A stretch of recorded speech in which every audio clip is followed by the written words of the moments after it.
Right. A straight line has the equation y equals a third x plus 2. Okay, y equals a third x plus 2. Now, if we go back to the formula that you would have been taught when doing straight line graphs, you will know that y is equal to mx plus c. And the mx part, the x part, is the gradient or the slope. Now that is not correct there. The c part is where it cuts the y line, intercepts the y line. Slope is just another word for gradient. So the mx part again, the mx part of the equation would be the gradient or the slope. And the c part, the numbers, that's where it cuts the y line or intercepts the y line. Now let's see if we can complete the table of values below for this equation. Y equals a third x plus 2.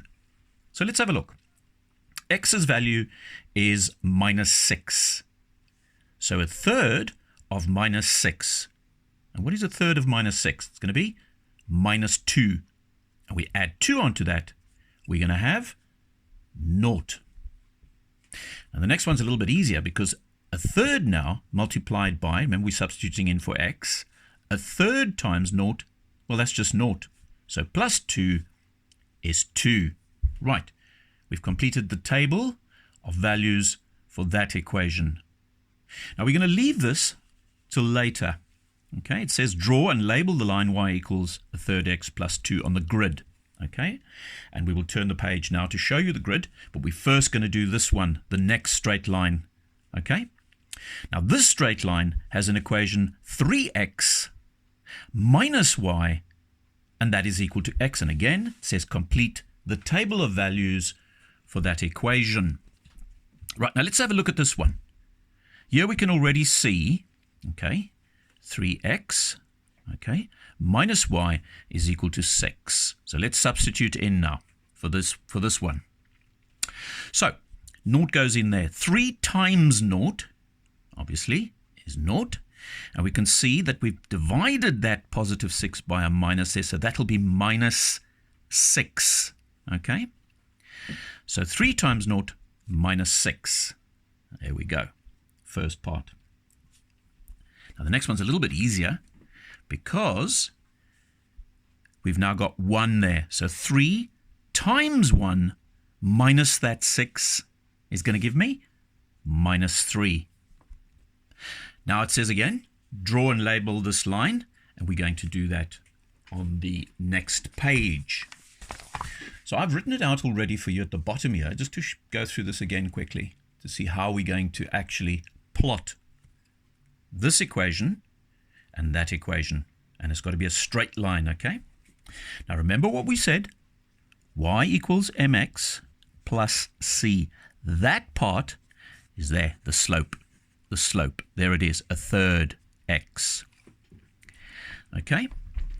The 2 part there, okay, is there, the c, where it intercepts the y-axis. So somewhere on that y-axis, we must look for positive 2. And there we go. There it is.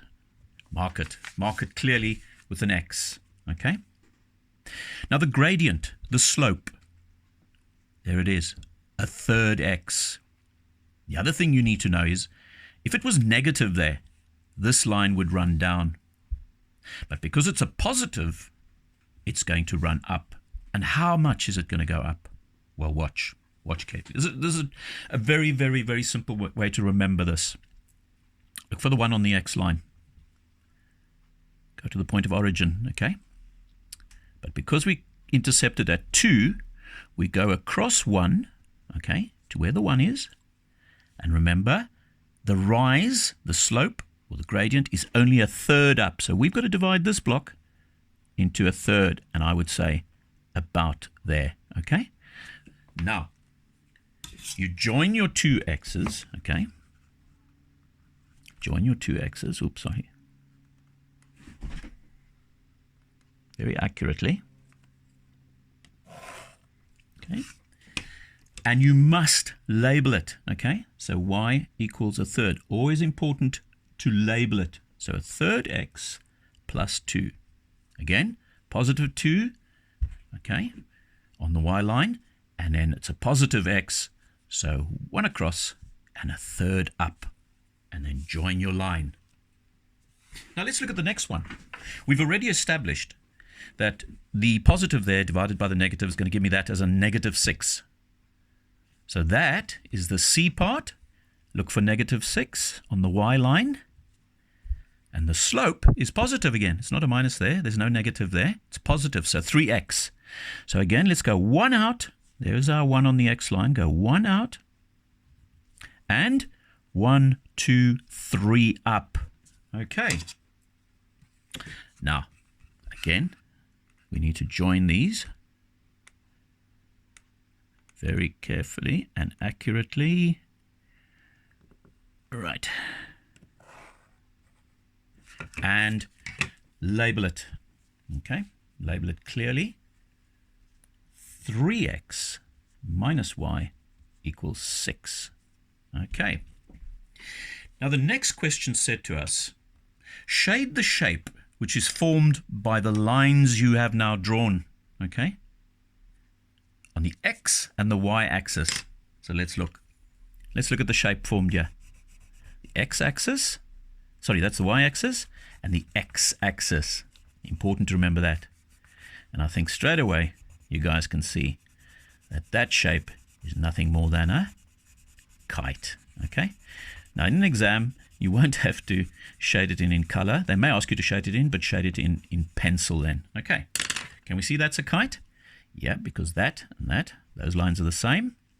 And then that and that is equal. So that's basically how we would draw a straight line graph from information that's been given. Okay.